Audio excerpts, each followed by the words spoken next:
Now, I'll kick off. I won't say very much because there's quite a few speakers today. I'll give you an update from the 1st of May, the correct version. Everybody's seen the internet, the disinformation that's put out there. Sue and myself are still in our home. We are now, yeah, thanks. We're still, our next step is, it's already in the hands of the Land Registry. They're talking to Bradford and Bingley to get the charge of the house. So hopefully that'll be done in a few weeks' time. Now, the information that was put out there, some people have been really confused. I've seen some of the posts, and I thank everyone that stood up for myself and my family, saying this is a load of rubbish you're talking. So I really do thank you. And for a while I sat down after seeing these posts, thinking, how am I going to respond to this? And after about 10 seconds I stopped and I thought, no, why do negative things? If they want to behave like that, let them do it. What myself and my family and all those that helped us during that period, they've been fantastic. Since the 23rd of July and the 23rd of January, myself and my family and all these other people that helped, that most of you know, all we've done is help other people, because I think what I got from all those people that came, we have to give something back. Lead the gentleman, don't lead him, don't look at you leaning on him, you're pulling him. You don't need to push him, lead him. You're aggravating the situation. Let him walk. Let the gentleman walk. Off me, off it. Stop. Don't keep you. Whoa. Aggravated again by the police.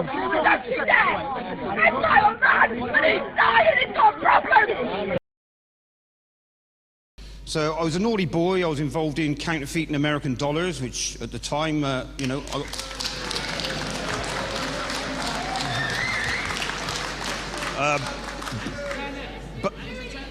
back in 1991, I was at the Old Bailey. I was already doing 5 years for handling counterfeit money, and I was told I'd get another 10 if I was found guilty. I had a 2-month trial at the Old Bailey, and luckily I was found not guilty, along with 13 of us. It was all over the news of the world and things in them days.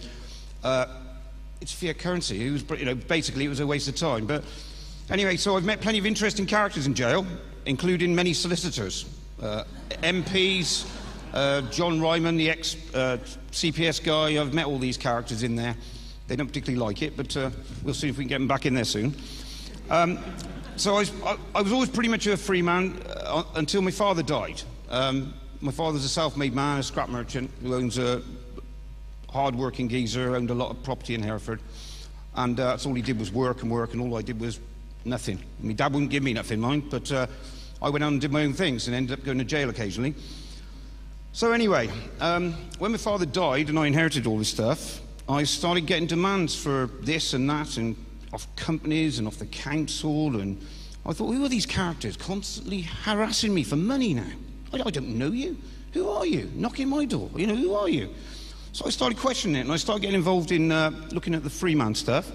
And of course, I went through the schooling of Robert Menard stuff, and got Veronica Chapman's book, which is a UK-based thing, which is, to me, was more relevant at the time. They wait until they see a loan application form or a mortgage application form with a signature on it. When you sign, you are saying, create this money for me. And they go, yeah, okay, that's our mechanism, that's the system. But we're not going to tell you that we're creating it for you. We're going to pretend we're lending it to you. That's the fraud. That's the deception. That's the system. But there's no debt really, because they're making it because you are demanding it. When they do create the money, for example, out of thin air in order to provide a loan or a mortgage or something, they only ever create the capital amount, the amount they're actually lending. Okay? They've never ever created anything more than that. right? They can't do, for the very simple reason that when they create the loan in the first place, they have no idea what the interest is going to be next year. Time check, 11:01 inside the manor. Mr. Taylor currently being detained by PC Fitzmaurice.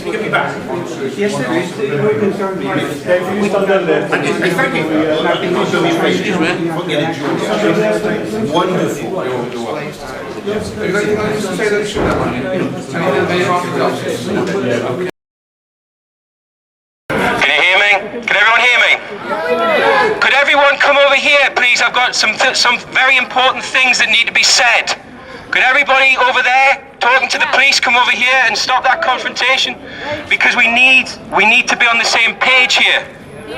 Something has happened today which nobody out here is aware of. Something has happened inside that room. The verdict hasn't been given, but lots of pieces of evidence in Tom's case have been established that were never established before. The noise outside is impeding Tom's chances of winning this appeal. Please, I'm appealing for calm. We all need to be very, very calm, and we need to understand that this day is about Tom's appeal hearing. And if Tom succeeds in this appeal, everything turns around and him and his family keep his house. Does anybody here want to be responsible for impeding those chances? No. No. So do I have an undertaking from everybody here that they will maintain the peace? Thank you. From the... Sorry, Michael, that was...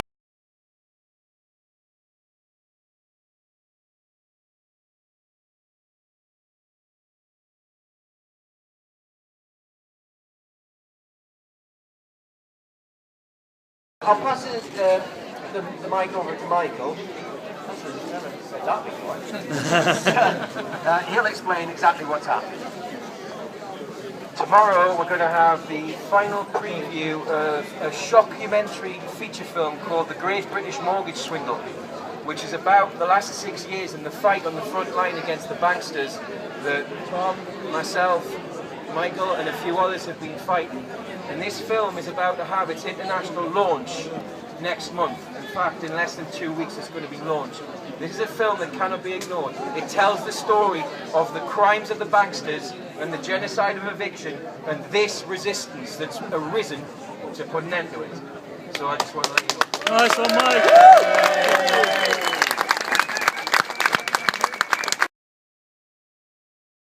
I studied rules and law, and it appears that none of the required proceedings are complied with.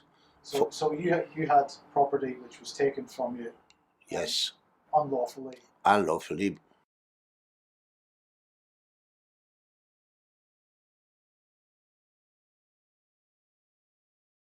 Cancer patient loses court case but still refuses to give up home, by the wonderful Ellie Cullen. Oh, that woman it was explained to her 15 times. Yeah. 3 by Tom, 12 by Guy, why it was a victory. And just watch the video and you can see it's a victory.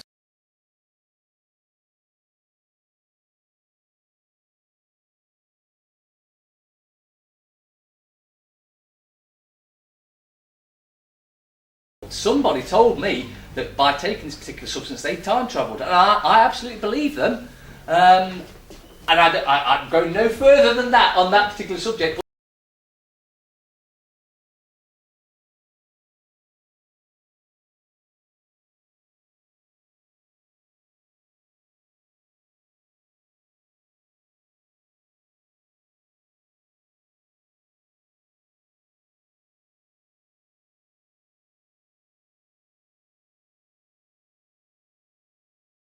Myself and Tom and a group of us were heading to London to fight a court case for a couple that are getting property stolen off them down there.